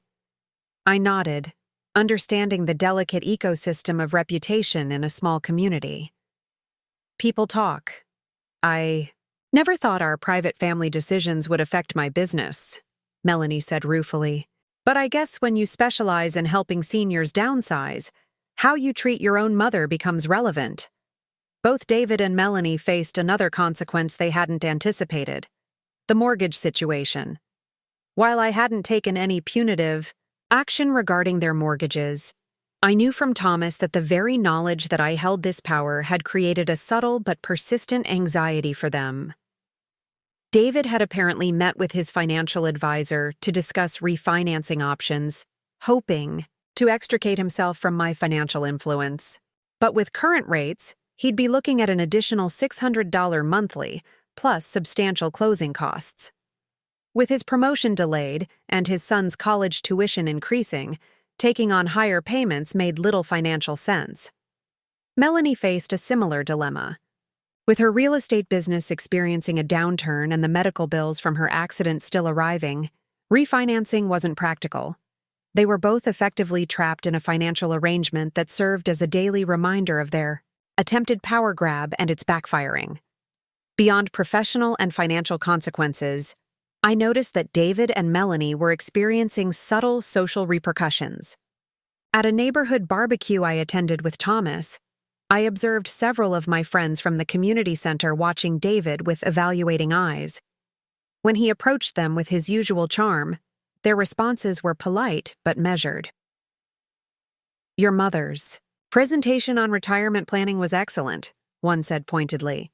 "She has such clarity about making independent choices." Similarly, at a school function for Lizzie that I attended with Melanie, I noticed the changed dynamics with other parents who also knew me through various community connections. There was a protective quality to how they spoke about me, a subtle emphasis on my capabilities and contributions. Your mother is helping my father reorganize his finances after my mother passed, one father mentioned to Melanie. He says she's the first person who's talked to him like he's still competent to make his own decisions. I hadn't sought these consequences for my children. In fact, part of me was uncomfortable with how the community had rendered its judgment on their behavior. But I also recognized that this was natural accountability, not orchestrated revenge. Their actions had ripple effects they hadn't anticipated, just as my stand for independence had created unexpected positive ripples through the senior community. What struck me most was watching David and Melanie gradually come to terms with how their actions were perceived by others. The discomfort they felt wasn't just from external judgment, but seemed to be from their own emerging recognition that their behavior had been fundamentally disrespectful. I could see it in their eyes during family gatherings, a growing self-awareness that might eventually lead to genuine change rather than just strategic reconciliation. As their mother, I took no pleasure in their professional difficulties. But, as a woman who had fought for her autonomy, I recognized that these natural consequences might ultimately teach them more than any words of mine ever could. 8 months after the initial confrontation about Evergreen Pines, I insisted on hosting Thanksgiving at my home despite offers from my children to hold it elsewhere. I wanted them to see me in my element, confident, capable, in control of my domain. When my family arrived, they found the house transformed. I had completed several renovation projects, updated lighting, a modernized kitchen, a redesigned garden visible through the dining room windows. Most significantly, I'd created a first-floor guest suite by converting Arthur's old office. Just practical improvements, I explained as I gave David a tour. Single-level living space for when I have overnight guests. Or someday, if needed. For myself. I watched as David took in the thoughtful modifications. Elegant grab bars disguised as decorative fixtures, wider doorways, a curbless shower, all implemented with such style that they enhanced rather than institutionalized the space. You've planned for everything, he said quietly. That's what financial advisors do, David. We plan ahead. During dinner, the conversation flowed more easily than I had expected. The grandchildren shared school updates. Thomas discussed an upcoming exhibition of his students' work, and I talked about my advisory board position and upcoming travel plans. As we were serving dessert, David set down his fork and cleared his throat. I'd like to say something, he began, uncharacteristically hesitant. Mom, I've been doing a lot of thinking these past months about how we approached your situation. The table quieted as everyone turned toward him. I was wrong, he said, simply. We were wrong, not just in how we went about it, but in our fundamental assumptions about what you needed. The admission hung in the air for a moment before David continued. I've been meeting with a therapist to understand why I acted as I did. It wasn't really about you at all. He looked down at his plate. It was about my own fear of aging, of losing control, and maybe about wanting to feel important. Like I was taking care of you the way you always took care of us. Melanie reached over to squeeze her brother's hand, then added her own perspective. For me, it was partly about convenience, she admitted. Having you in a facility with built-in care meant I wouldn't have to feel guilty about not visiting enough or helping enough. She met my eyes directly. I convinced myself it was for your benefit, but it was really for mine. The honesty was startling after months of tension and careful conversation. Even more surprising was the lack of accusation I felt. Where once I might have felt vindicated or triumphant, I now felt only understanding. Fear makes us do strange things, I said, gently. Especially fear for those we love, or fear of what their aging means for our own future. After dinner, while the others helped with cleanup, David found me in the living room, looking through an old photo album. You know what I really regret? He said, sitting beside me. not asking what you wanted. Not once in all our planning did we simply ask what would make you happy.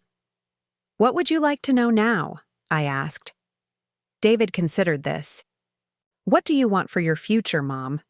Not what we think you should want, but what you actually want.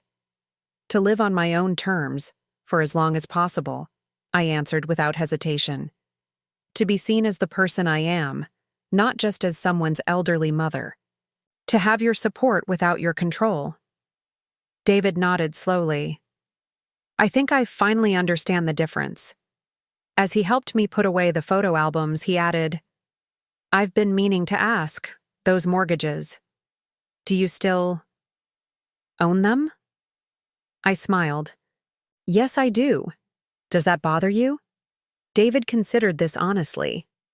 It did. But now I see it differently. It's actually reassuring to know someone with your financial expertise is handling them. It was a small moment, but a significant one. The first acknowledgement that my expertise remained valuable, that my age hadn't diminished my capabilities but enhanced them through experience. Happy Thanksgiving, Mom, he said simply. Happy Thanksgiving. David, I replied, the words carrying the weight of genuine reconciliation. On a crisp winter morning 3 weeks after Thanksgiving, I opened my door to find Mr. Hamilton, the administrator from Evergreen Pines, standing on my porch with a portfolio, tucked under his arm. Mrs. Matthews, he greeted me warmly. I hope I'm not intruding. Your son David suggested I stop by to discuss some options with you. My expression cooled instantly. After the apparent breakthrough at Thanksgiving, this felt like a betrayal. I invited him in nonetheless, my hospitality overriding my irritation, in my living room. Mr. Hamilton opened his portfolio to reveal floor plans and brochures. David mentioned you might be interested in our new independent living cottages. They're quite different from our assisted living facilities. Completely private. Homes with optional services. Before I could respond, my doorbell rang again. It was David, looking somewhat anxious. I see Mr. Hamilton made it, he said, stepping inside. Mom, before you say anything, this isn't what you think. I crossed my arms. It appears to be exactly what I think. Another attempt to move me out of my home. Actually, Mr. Hamilton interjects, I believe there's been a misunderstanding. David asked me to show you our cottage plans as a reference for your own renovation projects, not as a sales pitch. I looked at David questioningly. I thought they might have some design ideas you could incorporate here, David explained. Accessibility features that don't look institutional. After seeing your guest suite renovation, I realized you were serious about aging in place in this home. Once Mr. Hamilton left, David and I sat at my kitchen table, the facility brochures pushed aside. I owe you an explanation, David began, and a genuine apology. I'm listening, I said, my guard still partly raised. After Thanksgiving, I did a lot of thinking about how badly I handled everything. I realized I never actually asked what you wanted. I just decided what was best for you. He took a deep breath. Then last week, my financial advisor started suggesting college funds for my kids that would require me to make all the decisions without their input. Something clicked. I suddenly understood how it felt to have someone else planning your life without consulting you. I felt my expression soften. It's a natural instinct to want to protect those we love. But there's protecting, and then there's controlling, David acknowledged. I crossed that line. He looked around my kitchen, the home he grew up in, the space I had maintained impeccably for decades. You belong here, Mom. You've made that clear, and I finally hear you. This visit today wasn't about Evergreen Pines. It was about me showing you that I respect your decision to stay here and want to support modifications that make that possible. Our conversation shifted to practical matters, my renovation plans, aging-in-place designs, and the financial considerations of adapting my home for the long term. I've been researching contractors who specialize in these modifications, David offered. If you'd like, I could share their information. No pressure, just resources. I'd appreciate that, I said, the last of my defensiveness melting away. As we discussed options, David hesitated, then brought up the subject we'd been circling around. About the mortgages, Mom. I understand now why you felt you needed that leverage. If you're willing, I'd like to refinance. Not because I mind you holding it, but because I want to prove you don't need financial power to ensure my respect. Studied my son, seeing genuine understanding in his eyes for the first time in this long journey. That won't be necessary, I said finally. I've had Trisha draw up papers to transfer both mortgages back to the original lenders. David looked surprised. You're giving up that security? I don't need it anymore, I said with quiet confidence. Not because I trust you won't try to control my life again, though I do believe you've learned from this, but because I've proven to myself that I can stand firm regardless. The mortgages were never really about power over you. They were about reminding myself of my own capability. In this moment, our final confrontation transformed into something else entirely. Not a power struggle, but a mutual recognition of boundaries, respect, and the complex dynamics between parents and adult children as both navigate the challenges of aging. The conversation with David was a turning point, but I still needed to have a similar dialogue with Melanie. That opportunity came a week later, when she invited me to lunch. Is this how it felt? She asked after we ordered. When David and I were making decisions about your life without consulting you? I was caught off guard by the directness of her question. What do you mean? During my recovery, she clarified, I found myself resenting how everyone kept deciding things for me. What I should eat, when I should rest, which exercises I should do. I was grateful for the help, but sometimes I felt invisible. Like my opinions about my own body didn't matter. Yes, I said simply. That's exactly how it felt. Melanie nodded thoughtfully. For me, it was just a few weeks. I can't imagine facing that prospect permanently. When you lose your agency, you lose a fundamental part of yourself, I explained. It's not about stubbornness or pride. It's about dignity. I'm sorry, Mom, Melanie said, reaching across the table to take my hand. Truly sorry. We thought we were doing what was best for you, but we never considered what was important to you. I appreciate that, I replied, squeezing her hand. And I understand your intentions were good even if your methods were misguided. As our food arrived, the conversation shifted to Melanie's recovery and her plans to return to work. But before we left the restaurant, she brought up one more thing. I heard from David that you're transferring the mortgages back, she said cautiously. Yes, I confirmed. It seems like the right thing to do now. Thank you, she said. Not for the financial aspect, but for the trust that represents.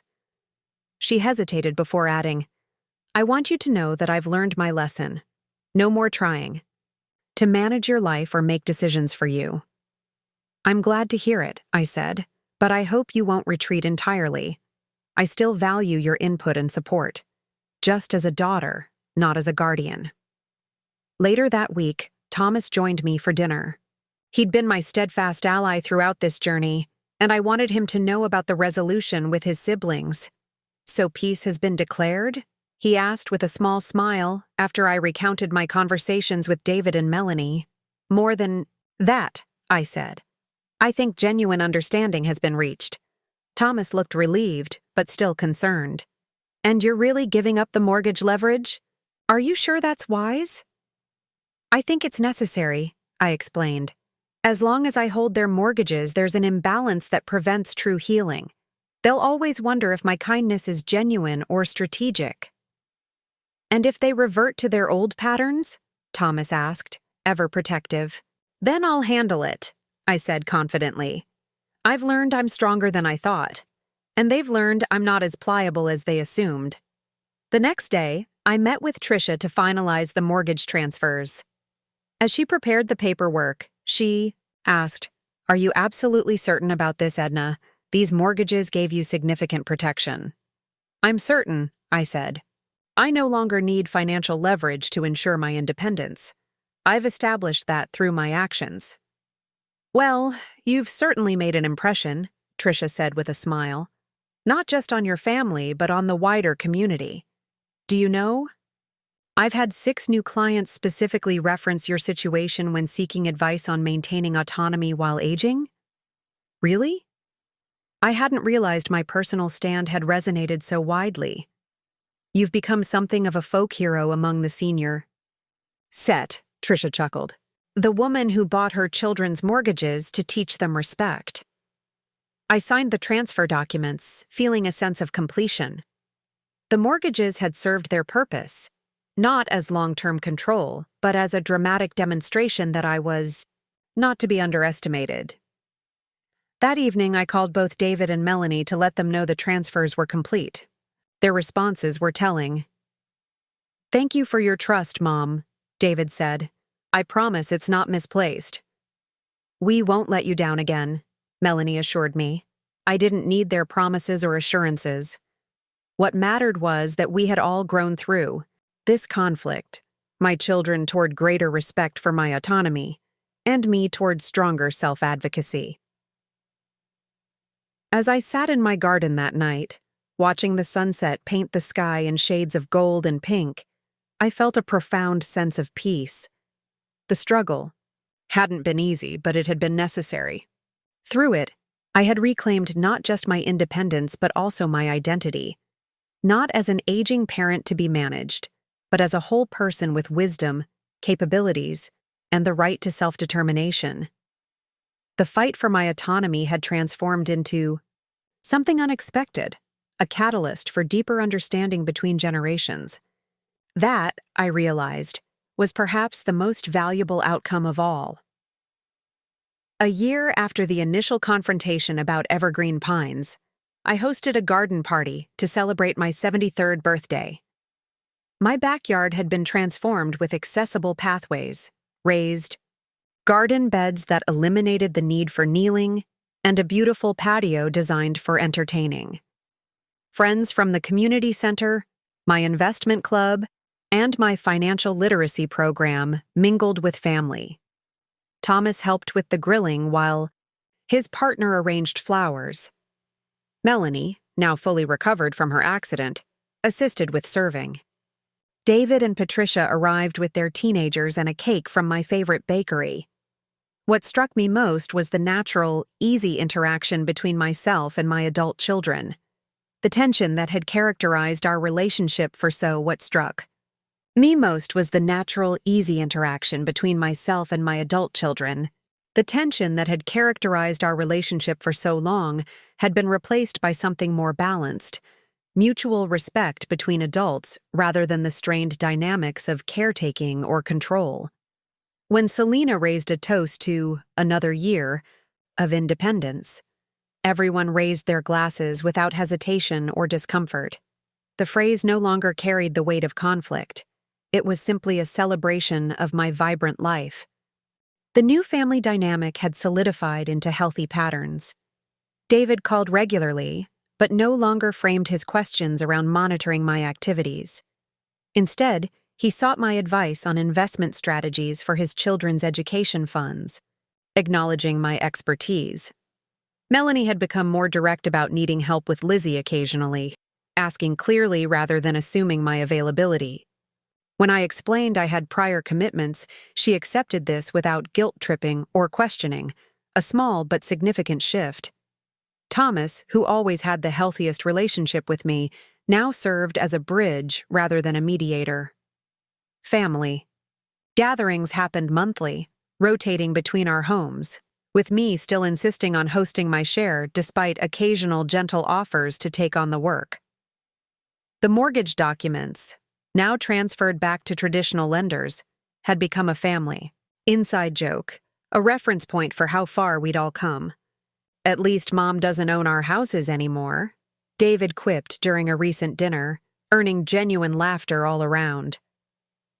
My advisory role with the Financial Literacy Foundation had expanded into a part-time position developing educational materials, specifically for seniors. My workshop series had been adopted by community centers across the state, helping other older adults maintain financial independence. Selena and I had taken 3 more trips, each more adventurous than the last. Photos of our coastal Maine expedition and Montana ranch stay adorned my walls alongside family pictures, representing the balanced life I'd created. Most satisfyingly, I had become an informal mentor to other seniors facing similar pressure from well-meaning but controlling children. At community gatherings, people sought my advice, drawn to my empathetic understanding and practical strategies for maintaining autonomy while acknowledging aging realities. The key is proactive planning, I often told them. When you demonstrate you've thought about your future needs, it's harder for others to claim you're being unrealistic about aging. The ripple effects of my stand for independence had extended beyond my immediate circle. David's financial services firm had implemented new protocols for client autonomy, ensuring elderly clients are fully included in all decisions. Melanie had developed a specialty in helping seniors modify their homes to age in place, rather than automatically suggesting downsizing. More subtly, the intergenerational relationships within our extended family had shifted. The grandchildren, having witnessed the conflict and resolution, had gained valuable perspectives on aging with dignity. I overheard my teenage grandson defending an elderly neighbor's right to live alone when friends questioned it. "My grandma says competence doesn't expire with age," he stated firmly. "Old doesn't mean incapable." On a quiet evening after my birthday celebration, I sat in my garden with Arthur's photograph beside me. The setting sun bathed everything in golden light as I reflected on the journey of the past year. "We did well with them, Arthur," I said softly. "Despite everything, they learned. They grew." I was under no illusions about the challenges that may lie ahead. Age brings inevitable changes, and someday I might indeed need more assistance. But the critical difference now was that any future decisions would be made with my full participation, my wishes respected, my dignity preserved. For now, I had created exactly what I wanted: the right to age on my own terms, supported but not controlled, loved but not diminished. My home remained my castle, my life remained my own, and my family relationships, though transformed through conflict, had emerged stronger for having found their proper boundaries. As twilight settled around me, I felt a profound contentment. The battle for my independence was never really about the mortgages or even about evergreen pines. It was about something far more fundamental: the right to write the final chapters of my own story, just as I had written all the previous ones. And that right, hard-won but now secure, felt like the most valuable asset of all. Up next, you've got 2 more standout stories right on your screen. If this one hit the mark, you won't want to pass these up. Just click and check them out. And don't forget to subscribe and turn on the notification bell so you don't miss any upload from us.